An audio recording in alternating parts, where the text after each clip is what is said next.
September 12th, 1988, 6:01 p.m., Mount Carmel Mercy Hospital, Detroit, Michigan, room 307.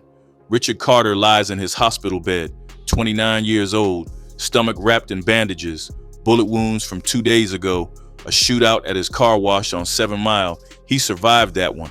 On the bedside table, 3 items, a wooden cross, rosary beads, and a .357 Magnum revolver. The door opens. A man walks in, doctor scrubs, surgical mask, stethoscope around his neck. Nobody questions him. No security stops him. This is Detroit in 1988. Mount Carmel Mercy sits in the heart of the war zone. The man approaches the bed, reaches under his scrub top, pulls a handgun, 2 shots, fatal.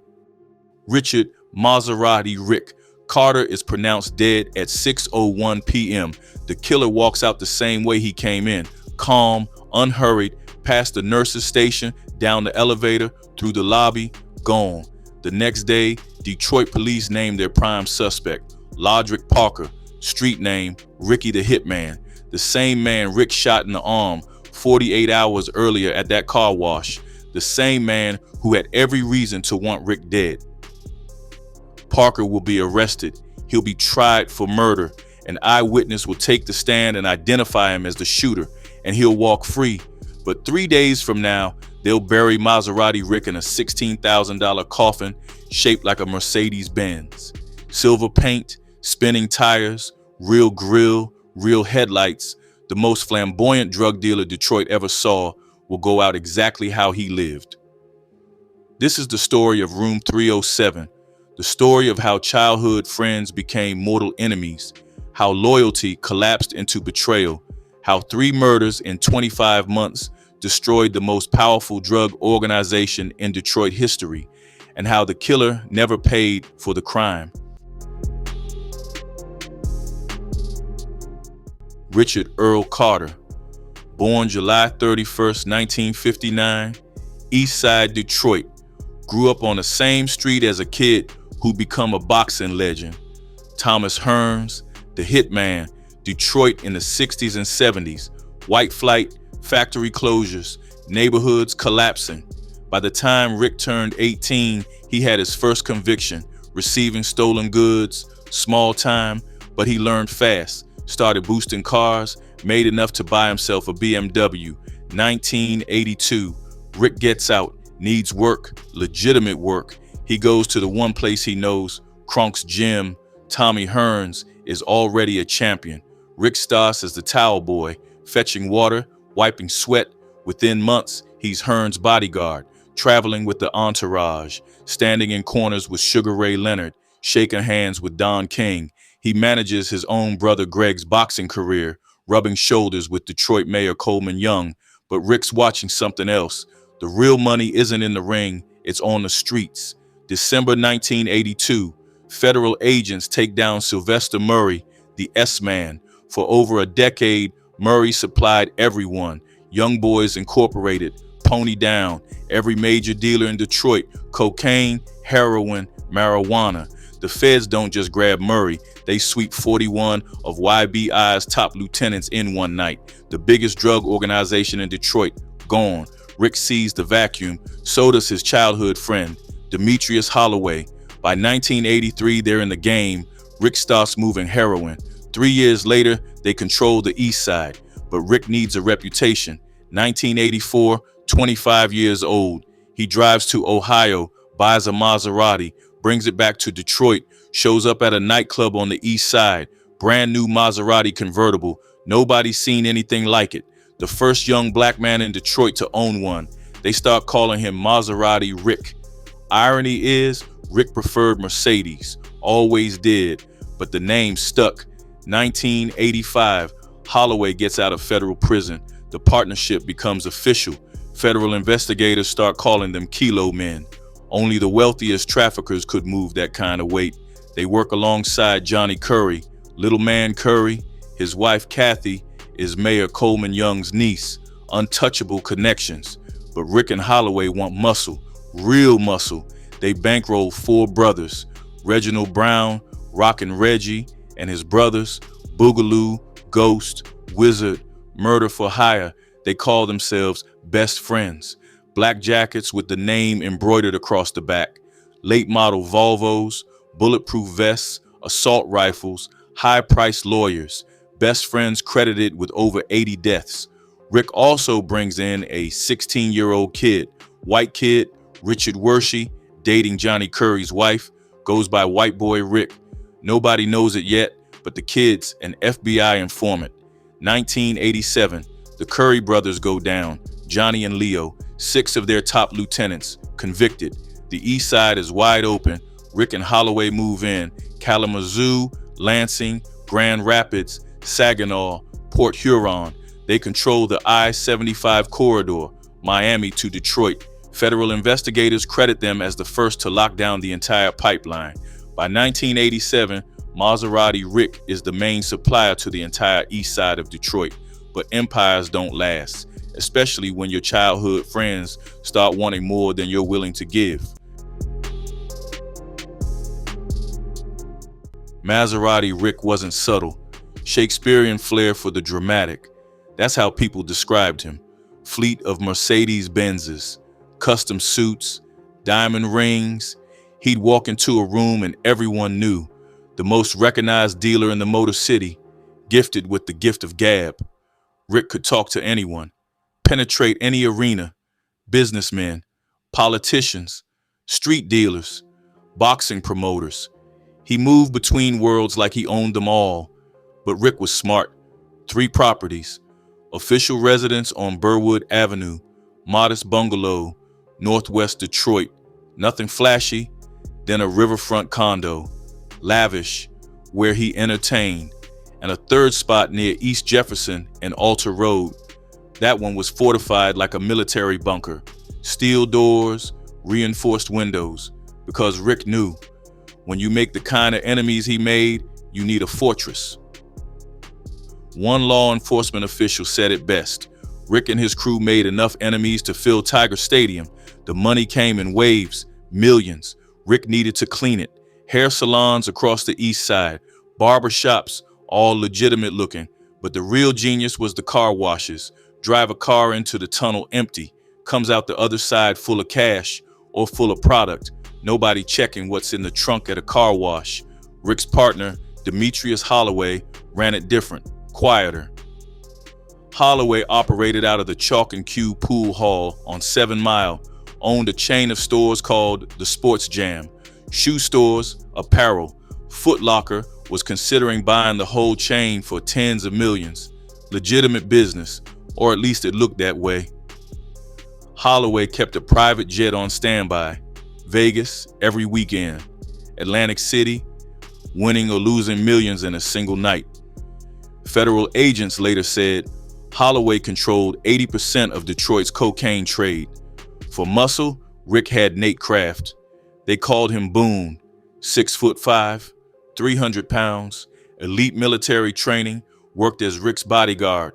But Boone did more than guard. He admitted to 30 contract killings for best friends. Then Boone's little brother got killed while Boone was locked up. Short bid, he came out different, walked straight to the feds, turned informant.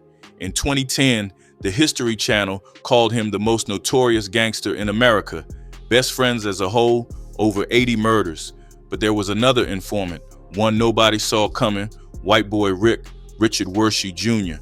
14 years old when the FBI recruited him. 14, they gave him fake ID, sent him into the Curry organization, then into Rick and Holloway's network. Gang lord B.J. Chambers said it himself. Wershey rose all the way through the ranks. Did it just as big as the Curry brothers, just as big as Maserati Rick. The feds used him for 2 years, then cut him loose. January 15th, 1988. Wershey gets popped with 8 kilos, 17 years old. Michigan's 650 lifer law, mandatory life without parole for anyone caught with over 650 grams. FBI agent Herman Groman later admitted, Wershey helped to break up best friends, the same gang responsible for 80 murders. There's a story Boone Kraft tells, says a Detroit police inspector hired him to kill Wershey, $125,000, because the kid knew too much, knew about the corruption, the cops working with dealers. The whole rotten system. Wershey would spend 32 years in prison, didn't get out until 2020. Meanwhile, the feds were watching Rick and Holloway, flights to Miami, Los Angeles, building supply lines. Holloway got arrested twice, once with $32,000 in cash, another time with $92,000. The DEA was building a case, the FBI was building a case. The net was tightening, but the streets would get to Maserati Rick first. Edward Hansard, 5'6". They called him Big Ed. Ironic, considering his height. Some say Rick's mother gave him the nickname.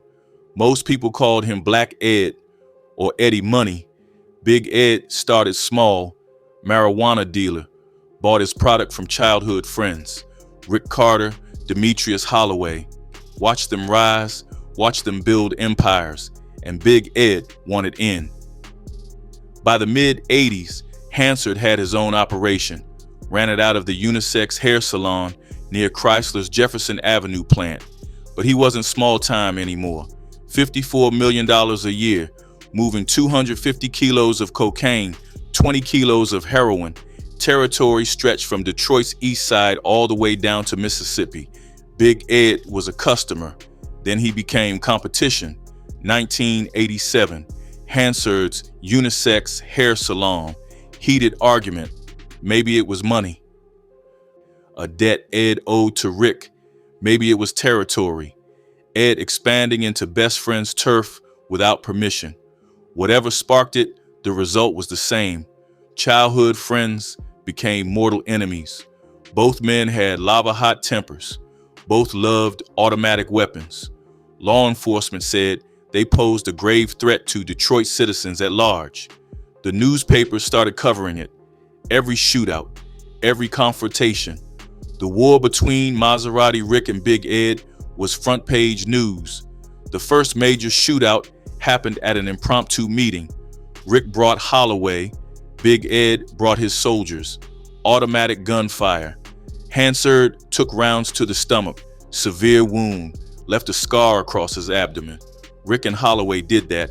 Rick tried 3 times to kill Hansard. All 3 failed. Big Ed ran to Mississippi, Yazoo City, tried to lay low, but his operation kept running. He got arrested on a weapons charge down there. Told the officers straight up, "I am going to get Maserati Rick, and then I'm going to get you." He meant it. Big Ed came back to Detroit, started hitting Rick where it hurt. Drive-by shooting at Rick's mother's house. She was on the front porch with Rick's 2-year-old son when gunfire erupted. Both survived, but the message was clear. 2 months later, Big Ed tried again, this time targeting the mother of Rick's child, but Hansard got the address wrong, shot up the neighbor's house instead.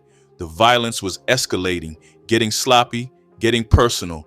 September 10th, 1988, 7 Mile in Mansfield, one of Rick's car washes. Mid-morning, Rick's there. Big Ed shows up. So does Logic Parker. They called him Ricky the Hitman, Big Ed's top enforcer. Rapidly gaining a reputation as the most dangerous man on the east side. Gunfire erupts. Rick takes multiple rounds to the stomach. Parker gets shot in the arm. Hansard's wounded too. When police arrive, nobody cooperates. Nobody talks. Street code. Rick gets taken to Mount Carmel Mercy Hospital. Emergency surgery. Stomach wounds. Serious but survivable. 48 hours later, Logic Parker walks into room 307.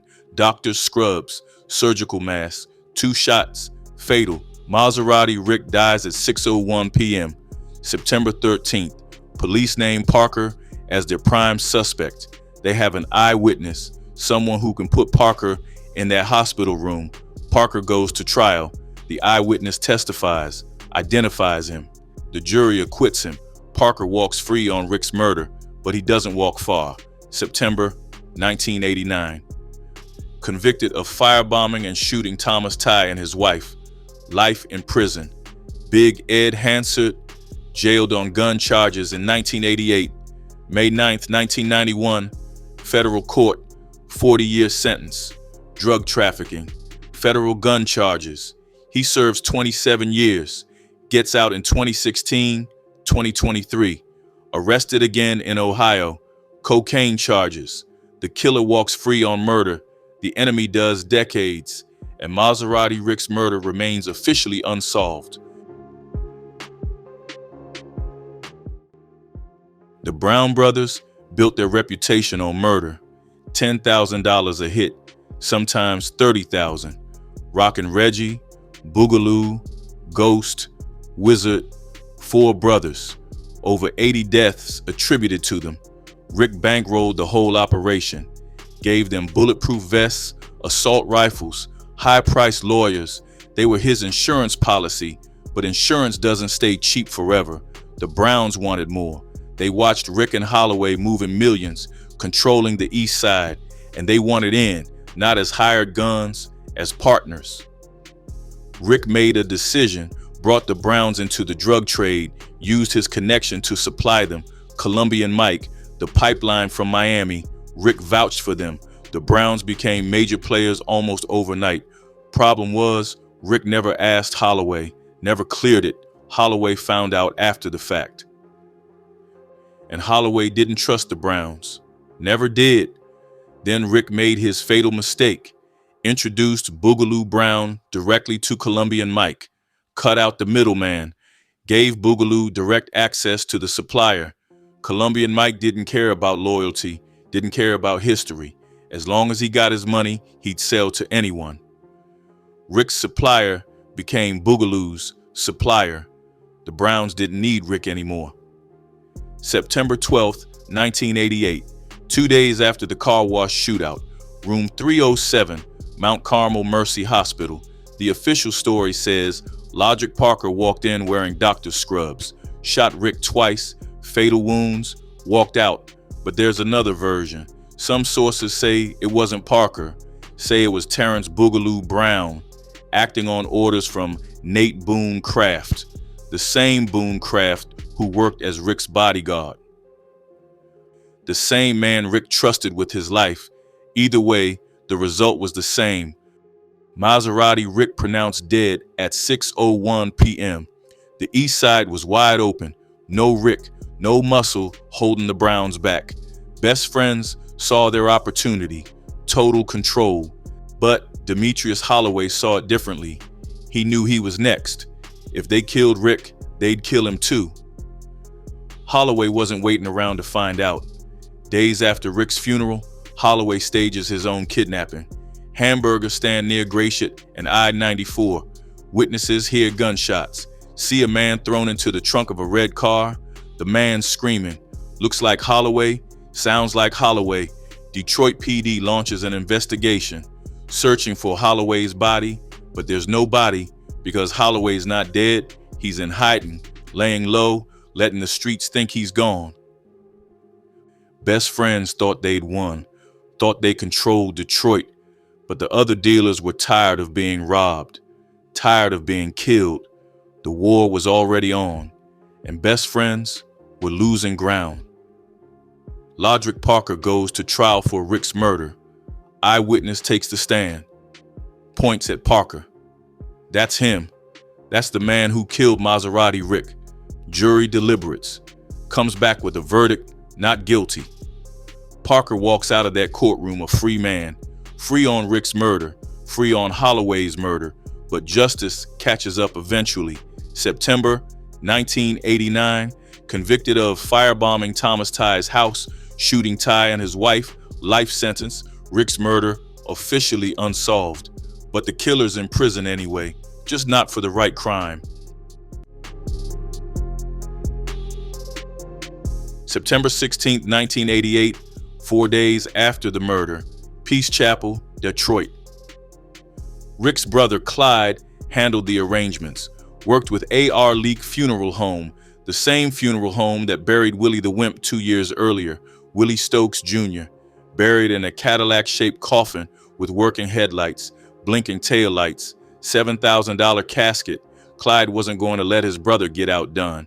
The coffin cost $16,000. Some sources say $17,000.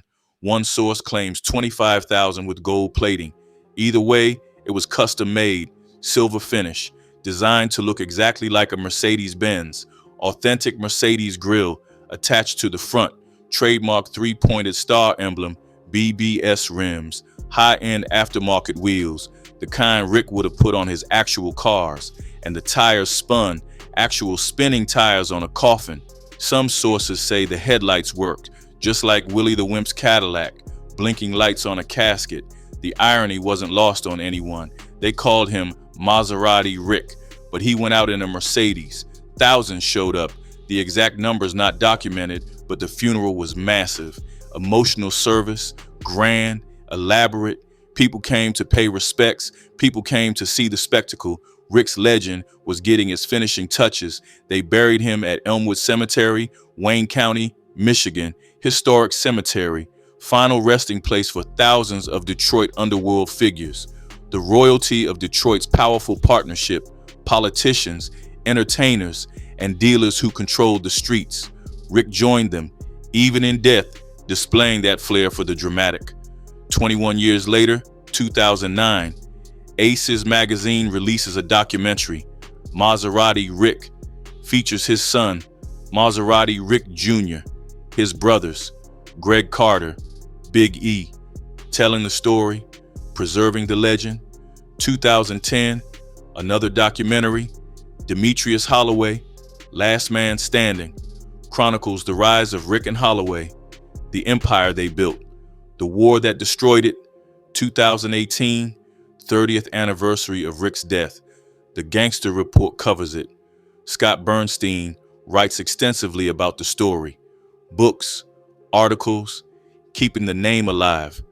But it's hip-hop that really immortalizes Rick. 2017, Boldy James drops a track called Maserati Rick, album titled House of Blues. Detroit rapper paying tribute to a Detroit legend. G Twilight goes even further. Multiple songs. The Maserati Rick song, parts 1, 2, 3, 4. Part 4 features Rick's actual son, Maserati. Rick Jr. also has his own track, 88 Money, named after the year his father died. Lil B references Rick and DOR, Death of Rap. Even the BMF TV series mentions him. Black Mafia Family, Season 2, Hospital Scene. Southwest T says, this ain't about to be no Maserati. Rick repeat, everyone knows what that means. Don't get killed in your hospital bed. The legend spreads beyond Detroit. Demetrius Big Meech Flannery, head of the Black Mafia Family, one of the biggest drug organizations in American history, allegedly took his nickname from Demetrius Holloway, Rick's partner. The story endures because it represents something. Detroit in the 1980s, the crack epidemic, the violence, the excess, the spectacle. Rick's Mercedes coffin became a symbol, just like Willie the Wimp's Cadillac. Peak 80s, peak Detroit, peak excess. One of the most brazen gangland slangs in Detroit history. Shot in a hospital bed, killer dressed as a doctor, and nobody paid for the crime. But the legend lives forever. Silver Mercedes, coffin, spinning tires, three-pointed star. That's how Maserati Rick is remembered. Not for how he died, for how he was buried. After Rick's murder, the Carter family made one phone call. Demetrius Holloway, Rick's partner, his childhood friend. Holloway knew what it meant. If they killed Rick in a hospital bed, they'd come for him too. Days later, Holloway stages his disappearance. Hamburgers stand near Gratiot and I-94. Witnesses hear gunshots. See a man thrown into the trunk of a red car. Looks like an abduction. Looks like murder. But it's theater. Holloway's alive. He runs to Las Vegas, marries Wanda Jean Hardaway. Her brother Chucky Hardaway was one of Holloway's top lieutenants, bodyguard. Now they're family.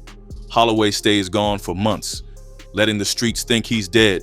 September 17th, 1990, 2 years and 5 days after Rick's death. Northeast Detroit, outside a home. Clyde Carter pulls up in his pickup truck. Rick's oldest brother, fellow dealer in the Holloway organization. His girlfriend, Patricia Scott, is with him. So is their 1-year-old son. They step out of the truck. A gunman opened fire. Clyde and Patricia were both killed. The child was unharmed. Investigators believe it's part of the ongoing war, rival organizations fighting over the scraps of Rick and Holloway's empire. Clyde's murder is never solved. 3 weeks later, October 8th, 1990, 4 p.m., downtown Detroit, the Broadway, high-end clothing store, 1247 Broadway, 2 blocks from police headquarters. Demetrius Holloway is shopping. Ralph Lauren socks, designer socks, $17,000 cash in his pocket, loaded pistol, but he's relaxed, browsing, picking out merchandise. Lester Milton walks in. Little Les walks straight to the counter. Holloway's standing there. Milton pulls a gun. 2 shots, fatal. Holloway drops. Milton snaps his fingers, says, "Got him," walks out whistling. Calm, no rush. Outside, his brother Tommy's waiting in a BMW getaway driver. They're gone before police arrive. Just as brazen as Rick's hospital hit, maybe more. 2 blocks from police headquarters. Middle of the afternoon, downtown Detroit. A decade later, both Milton brothers get convicted. Lester and Tommy. FBI records suggest they were hired by Benji Kincaid. Another dealer, another enemy. The timeline tells the story. September 12th, 1988. Rick dies. September 17th, 1990. Clyde dies. 749 days later, October 8th, 1990, Holloway dies. 21 days after Clyde. 791 days after Rick. 25 months, 3 leaders, the entire organization destroyed. Where are they now? Lodrick Parker, life sentence, not for Rick's murder, for other crimes. Big Ed Hansard, released 2016 after 27 years. Arrested again in Ohio, 2023, cocaine charges. White boy Rick Wershey, released 2020 after 32 years. Nate Boone Craft, FBI informant, admitted 30 contract killings, never charged. Tracy Cowan, Rick's girlfriend, served 20 plus years on drug charges. Chucky Hardaway, Holloway's brother-in-law, served 17 years, released 2007, killed days later. Rick's murder, officially unsolved. Parker was acquitted, nobody else charged. The most brazen gangland slaying in Detroit history, and nobody paid, but the legend lives. Demetrius Big Meek Flannery, Black Mafia family, took his nickname from Holloway. BMF TV series references the story, multiple documentaries, countless rap songs. The names live on. Detroit, 1980s, crack epidemic, violence, excess. Maserati Rick represents all of it. Shot in a hospital bed, buried in a Mercedes coffin. Killer walks free. That's the story of Room 307. Childhood friends, mortal enemies, betrayal, murder, and a legend that never dies.